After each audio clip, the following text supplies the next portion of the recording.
বিএনপির চেয়ারম্যান তারেক রহমান প্রধানমন্ত্রী হিসেবে শপথ নিয়েছেন। তার শপথের পর প্রথমে নতুন সরকারের মন্ত্রী এবং পরে প্রতিমন্ত্রীরা শপথ গ্রহণ করেন।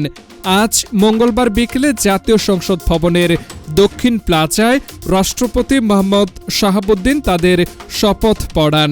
এর মধ্য দিয়ে প্রধানমন্ত্রী তারেক রহমানের নেতৃত্বে নতুন সরকারের যাত্রা শুরু হলো। একই সঙ্গে প্রায় 2 যুগ পর বিএনপির নেতৃত্বাধীন সরকারের যাত্রা শুরু হলো। গত বৃহস্পতিবার অনুষ্ঠিত জাতীয় নির্বাচনে বিএনপি 209 আসনে জয়ী হয়। বিএনপি জোটের শরিকরা 3টি আসন পায়। বাসসের খবরে বলা হয়, বাংলাদেশের ইতিহাসের দীর্ঘ ঐতিহ্য ভেঙে নতুন সরকারের শপথ গ্রহণ অনুষ্ঠান রাষ্ট্রপতি বঙ্গভবনের পরিবর্তে জাতীয় সংসদ ভবন কমপ্লেক্সের দক্ষিণ প্লাজায় অনুষ্ঠিত হয়।